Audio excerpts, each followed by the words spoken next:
Abaturage b'i Bamako muri Mali uyu munsi babayeho mu buzima bwo kubara ubukeye. Umurwa mukuru w'iki gihugu cyabo umaze amezi arenga 2 waragoswe n'umutwe w'iterabwoba wa Jamaat Nusrat al-Islam wal Muslimin cyangwa se JNIM, ku buryo ibikorwa byo kwinjira no gusohoka muri uwo mujyi utuwe n'abarenga miliyoni 4 ntabwo ari ibikorwa byoroshye habe na gato. JNIM ntabwo ari umutwe usanzwe nk'imwe ujya wumva irwanira uburenganzira bwayo. Ni umutwe w'iterabwoba ufite intego nyamukuru yo guhirika ubutegetsi bwa Perezida General Assimi Goïta maze ugashyiraho ubutegetsi bushingiye ku mategeko akazi ya Islam, amategeko ya Sharia. Urashaka gushyiraho amategeko ya Sharia kubera ko uyu mutwe ni ishami ry'umutwe w'iterabwoba wa Al-Qaeda. Uyu nguyu murawuzi, ni umwe wa Osama bin Laden. JNIM ni ishami rya Al-Qaeda mu gace ka Sahel, wavutse mu 2017. Icyo gihe imitwe ine yari isanzwe ikorana na Al-Qaeda yishyize hamwe kugira ngo yongere imbaraga maze ivamo JNIM. Ku butegetsi bwa Mali ibi ngibi ntacyo byari bivuze cyane kubera ko icyo gihe uyu mutwe wafatwaga nk'agatsiko k'amabandi karajwe ishinga no kwiba, gusahura no gukora urugomo. Ibi kandi byajyanaga nuko icyo gihe wari ufite imbaraga nke cyane, nta bikoresho wari ufite, nta barwanyi cyangwa se ubumenyi bwo guhangana n'ingabo za Mali ku bufatanye n'ingabo z'Abafaransa. Icyakora kuva mu 2020 uyu mutwe wabonye abarwanyi bashya, uhindura teknike z'imirwanire, ushaka intwaro nshya, ndetse kuva ubwo utangira gushyira mu bikorwa politike yawo yo gushyiraho ubutegetsi bushingiye kuri Sharia. Muri iyo myaka politike yo muri Mali yahinduye isura.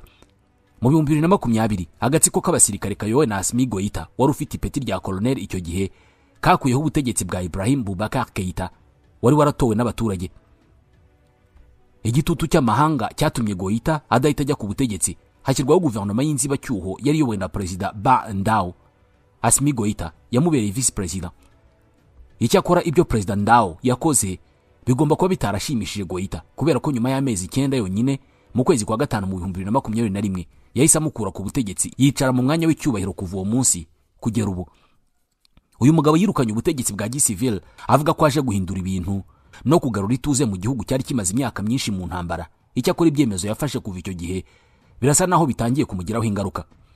Goïta yifatanije n'abandi bayobozi b'ibihugu bya Niger na Burkina Faso birukana ingabo z'Ubufaransa muri icyo gihugu. Izi ngabo zagiraga uruhare rukomeye cyane mu guhangana n'imitwe y'iterabwoba kubera ko nko muri Mali honyine Ubufaransa bwari buhafite abasirikare barenga 4,000 bari bahanganye n'imitwe y'iterabwoba.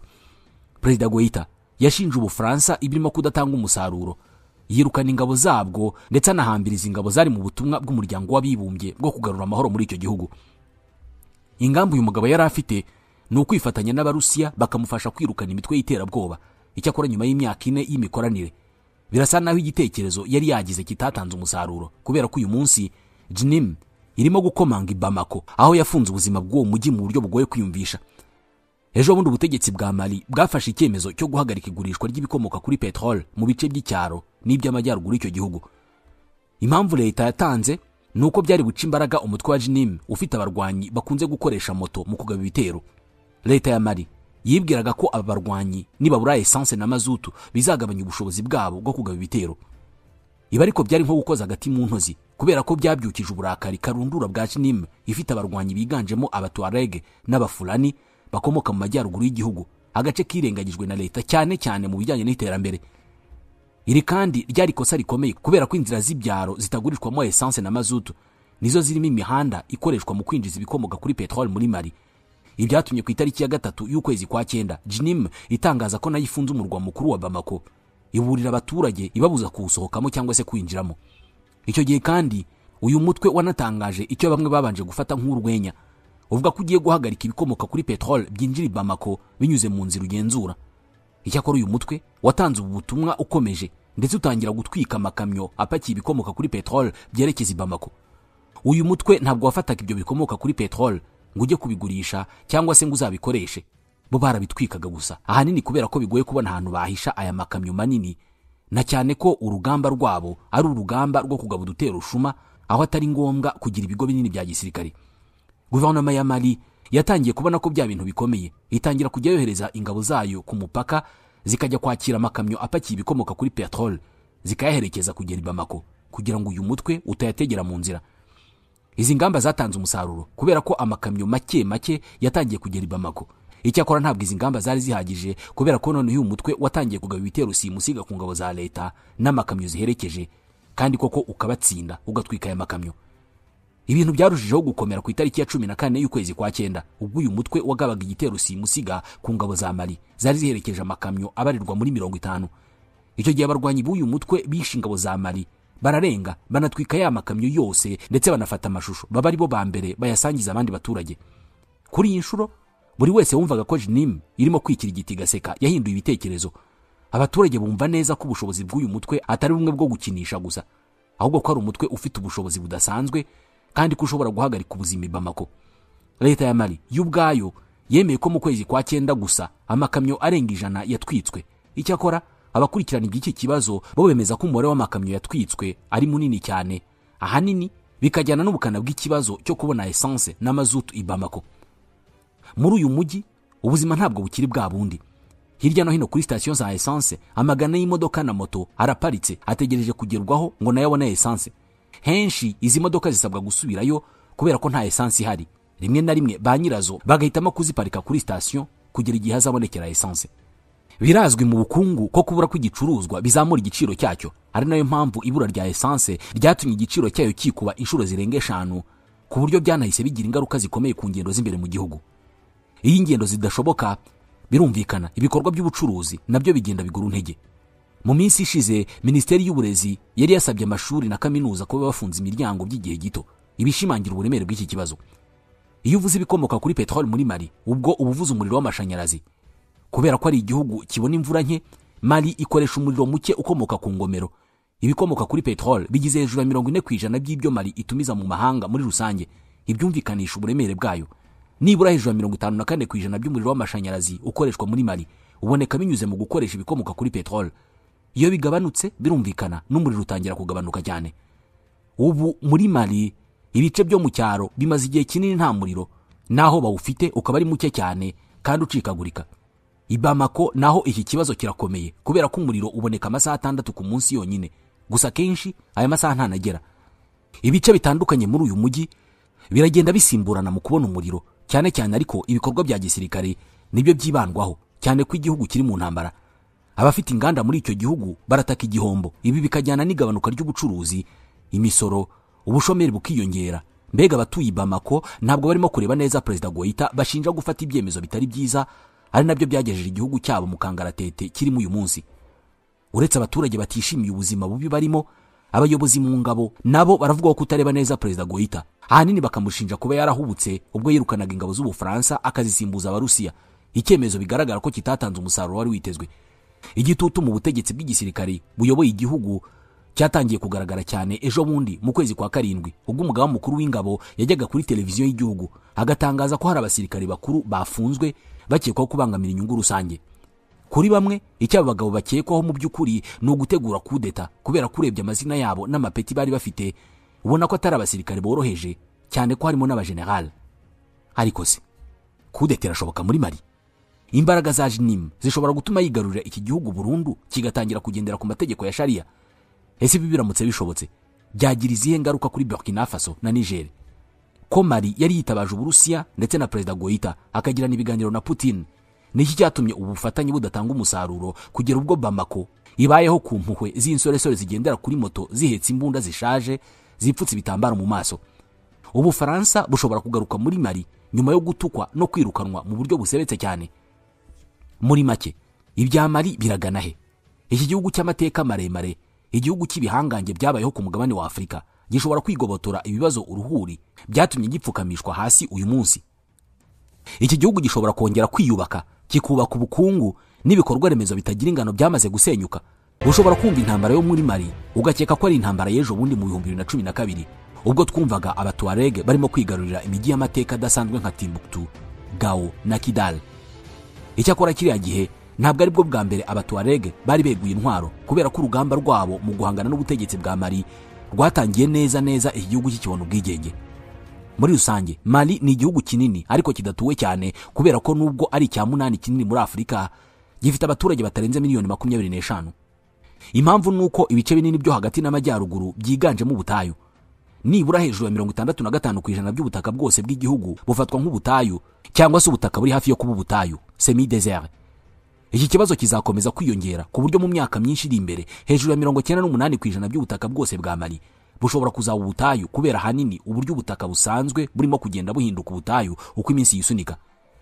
Mu bice by'amajyaruguru ari naho iki kibazo cy'ubutaka buhinduka ubutayu kiganje, hamaze imyaka irenga ibihumbi n'ibihumbi hatuye Abatuareg. Inyandiko za kera zibavugaho zatangiye kwandikwa mu kinyejana cya 10.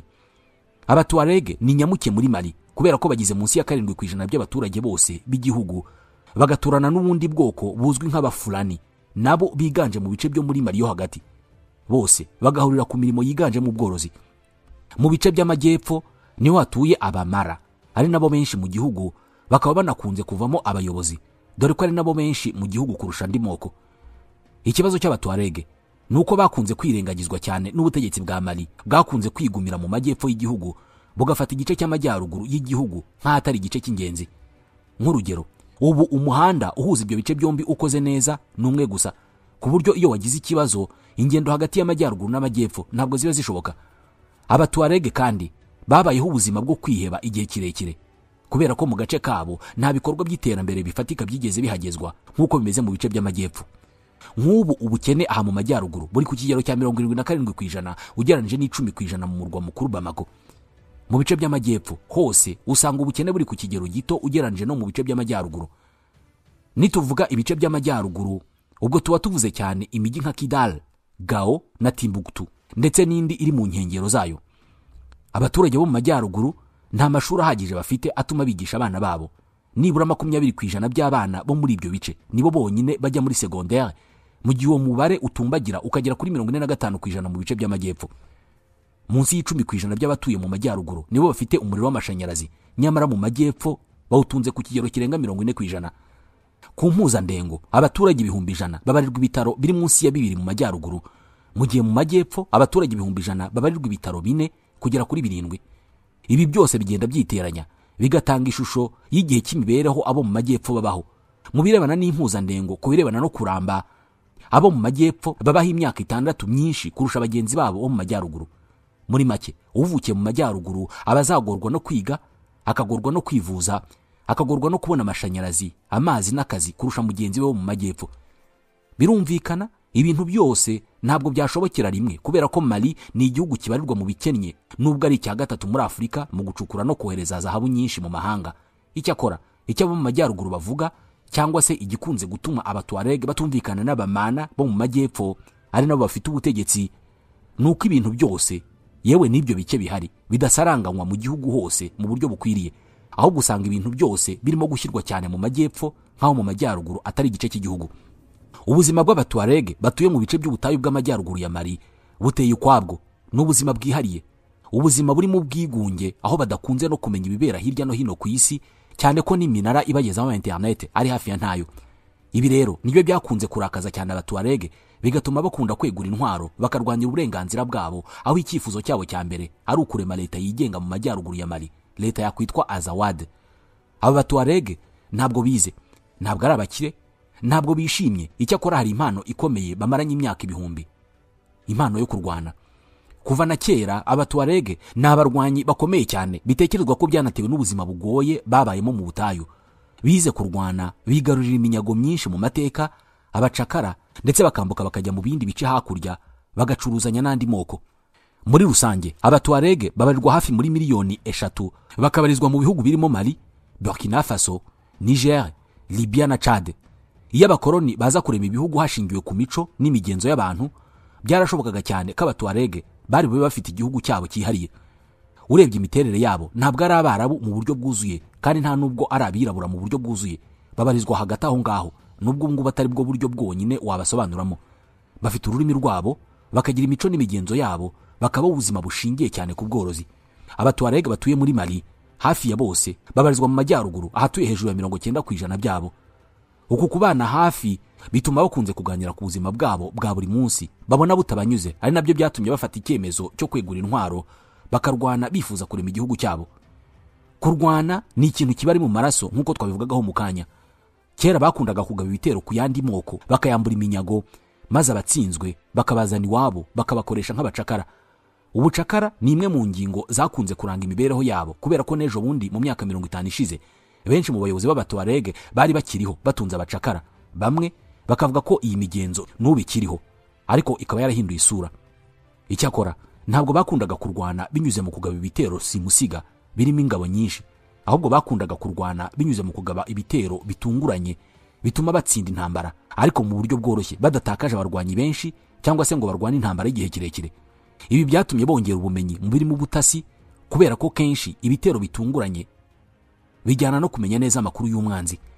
Ibi byose byabahaye ubuhanga bari bihariye cyane cyane mu bihe bya kera, ariko nanone bibaremamo abarwanyi bumva vuba iby'urugamba, bakanagira abayobozi beza cyane mu bijyanye no kuyobora urugamba. Ubuhangange bwabo mu ntambara wabubaza Abafaransa. Mu bihe by'ubukoloni, Abafaransa bahanganye nabo bashaka kubakoloniza, baza no kubatsinda rwose, ariko batangazwa cyane n'uburyo babashije kwihagararaho ndetse banashyiraho uburyo bw'imiyoborere butirukana abashefu babo. Nyuma y'ubukoloni mu 1962 abatuareg bahise batangiza intambara igamije gushaka ubwigenge bw'igice cy'amajyaruguru y'igihugu, igice cya Azawad. Icyo gihe ariko ibintu byari byarahindutse, kubera ko hari haraje intwaro nshya kandi abatuareg ntazo bari bafite. Ibi byatumye leta ya Mali ibagabaho ibitero simusiga irabatsinda cyane. Intambara irangira mu 1963 ndetse abatuareg baratuza rwose barayoboka. Icyakora akayihayiho ko gushaka ubwigenge ntabwo kigeze kabavamo. Ingingo yashingiweho nuko ubuzima bwabo bwarushijeho gusigara inyuma ugeranije n'ubuzima bw'abatuye mu bice by'amajyepfo.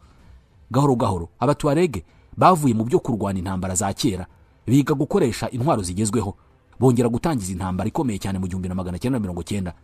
Igitekerezo cyabo cyari kikiri cya kindi cyo gushaka ubwigenge, cyane ko bavuga ko nyuma y'imyaka hafi 30 barwanya intambara ya mbere nta kintu gifatika cyakozwe mu kuzamura imibereho yabo.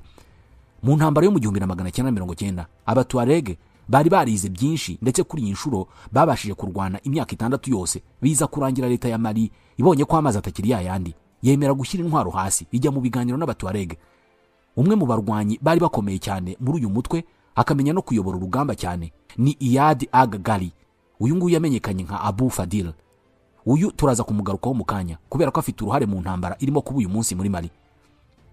Mu masezerano yo kurangiza intambara, Mali yemeye kwinjiza abatuareg mu ngabo z'igihugu, ndetse ikarushaho kwegereza abatuye mu majyaruguru ibikorwa by'iterambere. Icyakora ibi ngibi byari ukwikiza abatuareg, kubera ko nta kintu kinini cyahindutse uretse gusa abarwanyi bake binjijwe mu ngabo. Nyuma y'imyaka 10, ubwo ni mu 2006, abatuareg bongeye gutera hejuru bavuga ko ibyo bemeranyijwe na leta ya Mali bitashyizwe mu bikorwa. Abahoze ari abarwanyi b'abatuareg binjiye mu ngabo za Mali bahise bazivamo basubira mu butayu bajya kwifatanya n'uyu mutwe, batangiza intambara ku itariki ya 23 y'ukwezi kwa gatanu mu 2006.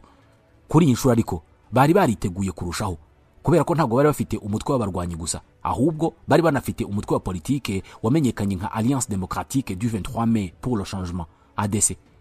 Intego n'ubundi yari kiri yayindi, gushinga leta nshya ya Azawad izita ku nyungu z'abatuareg n'andi moko nk'abafulani, amoko aboneka mu bice bya Mali yo hagati no mu majyaruguru. Kuri iyi nshuro leta ya Mali yahise yongera guca bugufi ndetse yitabaza amahanga. Impande zombi zihagarika intambara mu kwezi kwa 7. Mali yongera kwemera gushyira mu bikorwa ibyo abatuareg bayisaba. Hagati y'umwaka wa 2007 n'2010 hagiye havuka imitwe mito ariko idafite ubushobozi bwo kurwana. Icyakora ibintu byose byahinduye isura mu 2011. Icyo gihe muri Libya habayeho intambara yo gukuraho ubutegetsi bwa Colonel Muammar Gaddafi wari umaze imyaka 42 ayobora Libya. Gaddafi yaraza abatuareg cyane nk'abantu b'abarwanyi bidasanzwe, bazi cyane ubutaka bw'ubutayu kandi bakamenya kwihambira no kurwana igihe kirekire kugera batsinze intambara.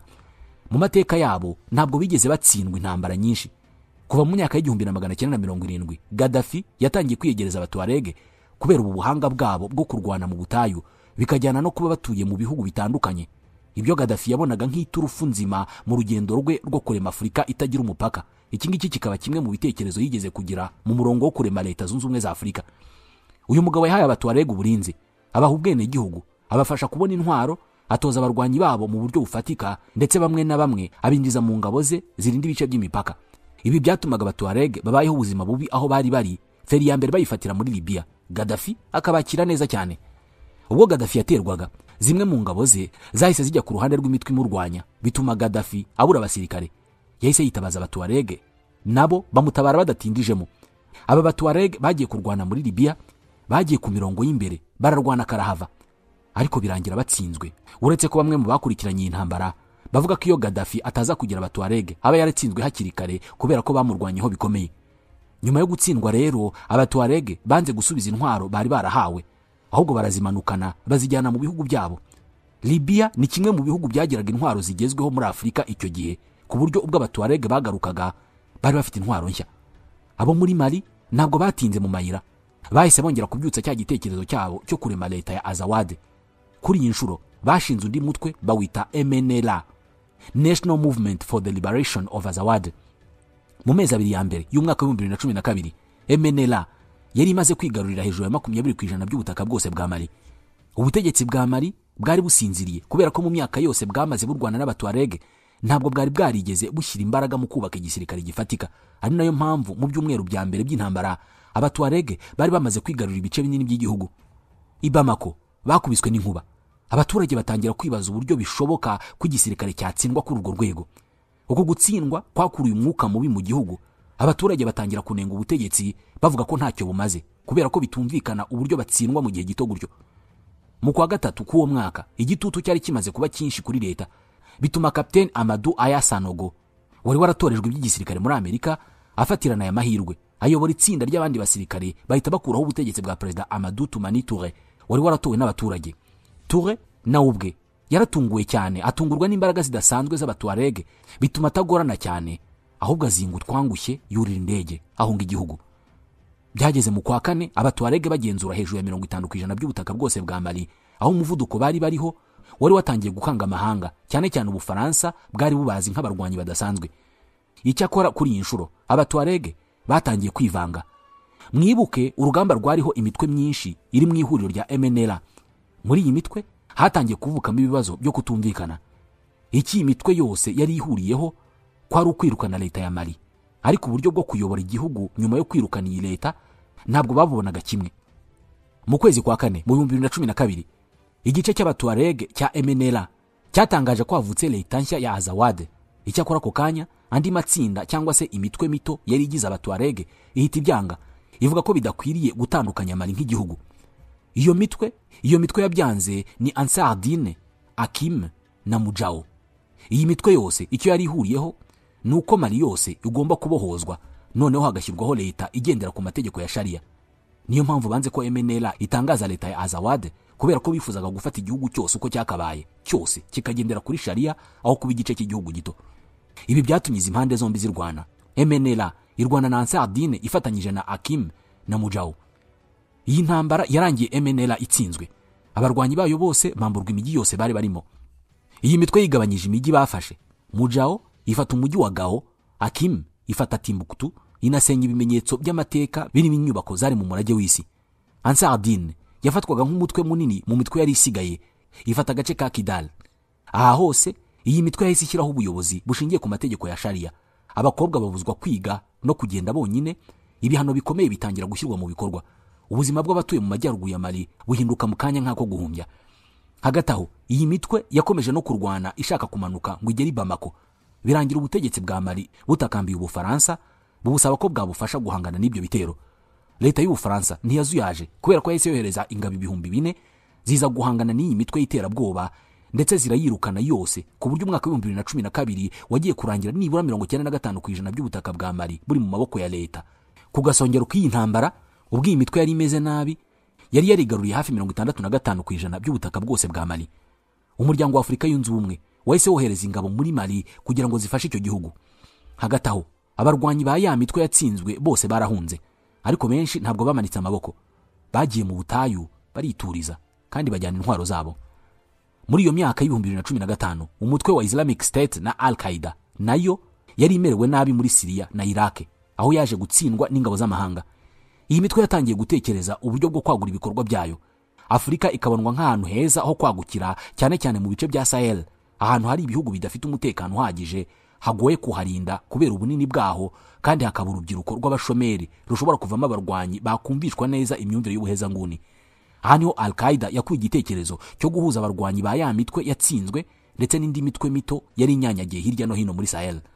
Mu 2017 iyi mitwe yari ihuje yose, ivamo umutwe wa Jamaat Nusrat al-Islam wal Muslimin uzwi nka JNIM. uyu ni wo wa mutwe twahereyeho tuvuga kuri ubu uri mu nkengero za Bamako. Muri iyo myaka na leta ya Kiislamu yashinze umutwe w'iterabwoba wa Islamic State in Mozambique Province ISCAP. Uyu ni nawe ingabo z'u Rwanda zihanganye nawo muri Mozambique. Kuri ubu uyu mutwe wa JNIM uyobowe na Iyad Agali. Uyu ni wa wundi twavuzeho mu kanya, Umutuareg warwanye za ntambara zo kuva mu 1990 kugera mu 2011. Uyu mugabo ntabwo yarwanye izi ntambara gusa, ahubwo kuva mu 1990 yayoboraga ibitero simusiga byagabwaga ku ngabo za leta ya Mali. Ni umugabo w'indwanyi kandi ufite uburambe budasanzwe, akamenya cyane ubutayu barwaniramo ku buryo ibitera yoboye ntabwo bipfa kugenda nabi. Uyu munsi JNIM igizwe cyane nabo mu bwoko bw'Abafulani, nabo biganjemo aborozi, bagakunda gutura mu gice cya Mali yo hagati, igice nacyo n'ubundi kirengagijwe nk'uko bimeze mu majyaruguru. Icyakora benshi mu bayobozi ba JNIM n'Abatuareg nk'uko bimeze kuri Iyad Agali. Muri rusange uyu mutwe ubarizwamo abarwanyi bari hagati y'ibihumbi 5 n'ibihumbi 10.